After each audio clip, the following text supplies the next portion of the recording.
What is up, everybody? I'm George Mossey. I'm here with my co-host Heather C. Last night we got episode number 2 of You, Me, and Your Ex. We actually Even more crazier than last time. Yes. And today is George's birthday. So everybody wish him a happy birthday. Comments below. Thank you so much, guys. Thanks for making me feel special. So let's talk about the craziness. So we did meet one new couple last night, but let's talk about one of the OG couples. So Jerry, Kaylie Lovely, and Jessica. So we did notice that Jerry didn't make a lot of effort to move Kaylie in. She didn't have any room.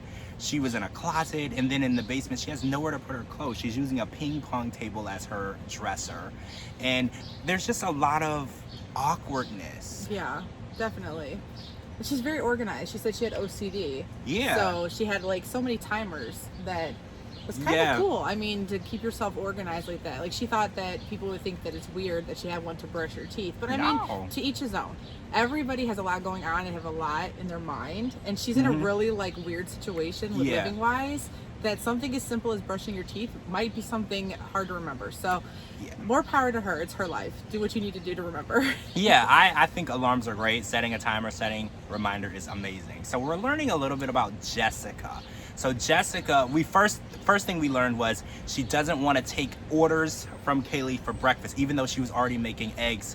And Kaylie said, "Oh, I would take some eggs." She's like, "Make your own eggs." So we're learning that she's very friendly and nice on the outside, but there is some reservation in there. She is not exactly taking a liking to Kaylie's presence. See, I think they seem like they're both really great women, but my thing is that I kind of understand where Jessica's coming from. Her being the ex-wife, she was kind of there first. Not only was she there first, she has children. So it's kind of like, okay, this was my territory, and now it's like, it's fine if he wants to move on, but it's like, it's harder when somebody does it in your face. And not only in your face, but in your household. Yeah. So I can't be mad at her when she's like, you know what, I'm gonna go make my kids some food.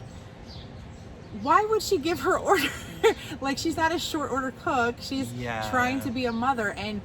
But you know what? Fast forward a little bit. Kay did try to say, hey, is there a problem with us? Yeah. I want to be good. So she did step up as a woman and say, hey, this is your opportunity. Let me know if I'm bothering you. I don't want to step on your toes. So Jessica should have probably used that opportunity. And she didn't. And then towards the end of the episode, she wouldn't even participate in family game night because of Kaylie's presence at family game night. So I only see this getting worse, guys. I don't know what you guys think, but it's only like day 2. Jerry needs to pick. Having them both under the same roof isn't fair to anybody, and it might be confusing to the children. I mean, I don't know that, but because they are a little older. But I just think, like I said, everybody's free to do whatever they want, but this is going to hurt somebody in the end. Whether it's Jessica, whether it's Kay, him, the kids, somebody might get hurt.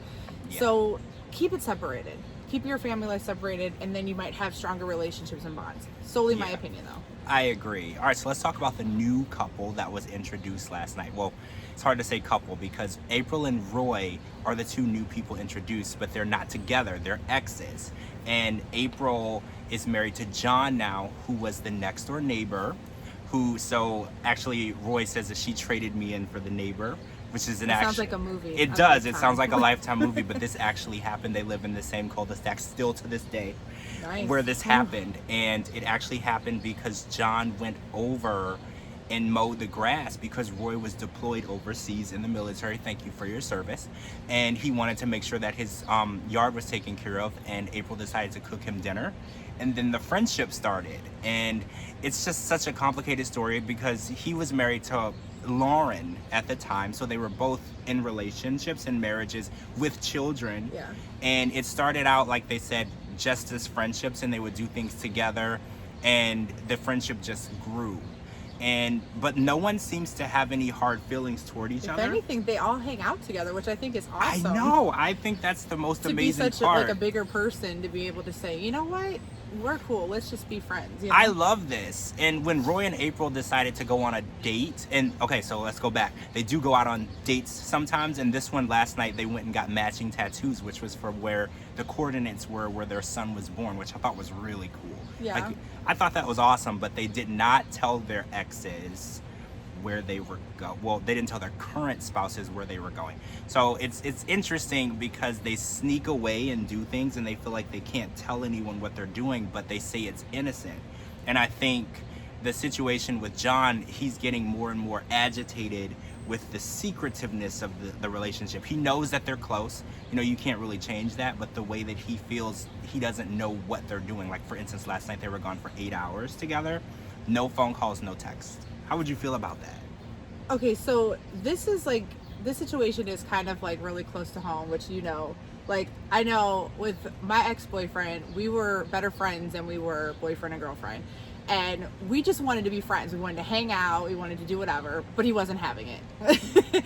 And it caused a strain on our relationship. And I ultimately had to choose in the end because it just wasn't healthy. So, you know, I get where all the parties are coming from, because it's like they were married, they had a family, they don't see anything wrong with it because they know that they don't want to be together. Exactly. But then with the new relationship, there's feelings involved. Of course there's going to be jealousy. He's going to constantly feel like there's competition. Whether there is or isn't, it's hard to compete with somebody that already you have kids with. Mm-hmm. So, like I said, I understand where everybody is coming from in this matter. That's why I said I think it's awesome that they could be the bigger person and all be friends in the end. But I don't know. I could be a jealous type, so I feel for him. Like, the tattoos are awesome. But I feel like I would kind of be like, oh, okay. Yeah, You're not going to tell me. I'm a jealous person, so the situation it's very interesting. I don't know how I would react, so I don't want to judge based on how they react to it because it's I very... probably would have been bad. It's very unique, yeah. And I just love the way they're good parents to their kids, and the kids have no issues. They don't see any fighting or confrontation between the parents, and I think that that's amazing. I want to just say that you guys are great parents for that, and the way you handle the situation, and you are so mature, and people should take notes. Not all parents are like that, trust me. Yeah. And you know what? This could be a popular, unpopular opinion, and I'm sorry, I hope I don't offend any of the people on the show, but the original couples, before they separated, a lot of them, you could see why they were together in the first place. They have great chemistry. Yeah. And even if something were to happen with their current situation or their current spouse, I would hope that they would be able to reunite and find love again, because I love that they're able to just coexist in life. So I love the bond in the relationship. I do too. It's awesome. All right, guys, so that's it for part one. We're going to come back for part two. We're going to talk about the rest of the couples, and there was a lot of drama as well. Thank you guys so much for joining us. This is the You, Me, and Your Ex podcast with George Mossey and Heather C. And we will be live tweeting the show, obviously, so make sure you join us as well. I'm not sure if it's going to air next week because I know 90 Day Fiancé is taking a break, so it's possible that it might be taking a break. It's 4th of July. Everyone enjoy your Independence Day. Yes. Thank you so much for joining us, and we'll talk to you guys real soon.